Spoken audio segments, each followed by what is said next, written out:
Hi, welcome to the afternoon show. I'm your host, An Jolliver, and today we're going to be getting into the riveting topic of composting rule changes. Now, on first hearing this, you might think that topic sounds a bit dry.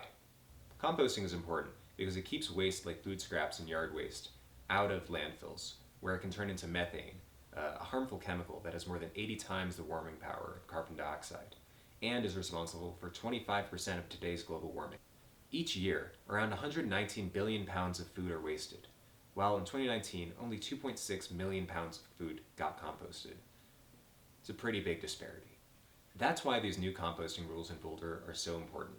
The A1 composting facility, Boulder's only composting manufacturer, has said they are no longer accepting compostable packaging and paper materials, citing issues with contamination as the reason for why they're making the change. They said that 10% of material coming to A1 Organics is too contaminated to process effectively and meet the quality of standards for finished compost.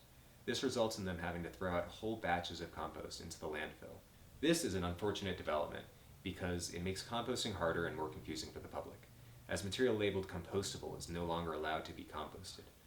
Though it's unfortunate, we understand why the facility felt they need to make these changes, due to how contamination significantly increases operating costs, which makes the composting industry less economically viable.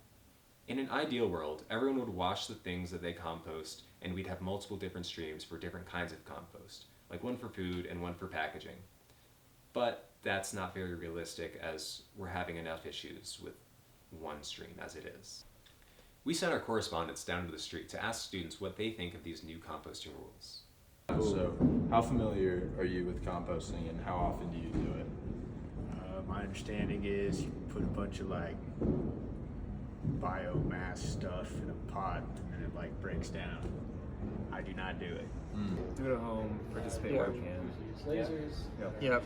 We have a home composting thing, and it's like our apartment complex takes it. I compost when I can. I have a bucket in my home. Good. Have you heard about the new composting change in effect in Boulder County? I have not. Okay. I'm aware there are new laws. Not fully. I've seen the signs that say everything's going to the landfill, so. How can we incentivize composting? More information about what it is and how to use it.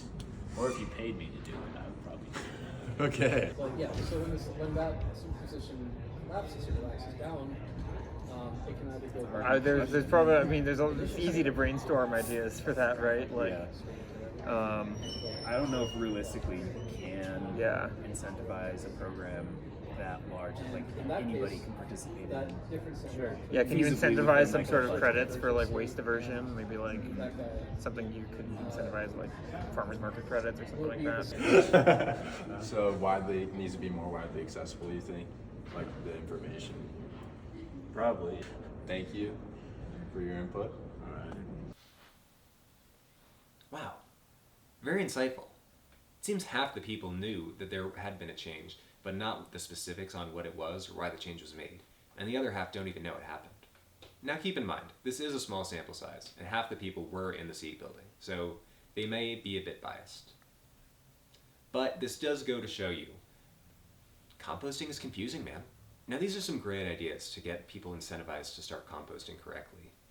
They could even be penalized if they contaminate the compost load. The main barrier for these ideas, though, are that they would require more adequate government funding, as well as the collaboration of many different groups, including individual composters, the composting facility, and whoever would be in charge of keeping track of people's composting proficiency. Now, in case some of you still aren't clear on what the new rules are, here is what you can and cannot compost. So you can compost food waste and yard waste, but they're no longer accepting compostable plastic and compostable paper. Based on the results to many of our questions, it's pretty clear that people can't agree on how to best compost. Where we think that we should at least start is change the name of compostable packaging to make it less confusing with these new rules, and that also we should increase messaging on how to avoid compost contamination. Thank you so much for joining us this week for this very important discussion on the new composting rules.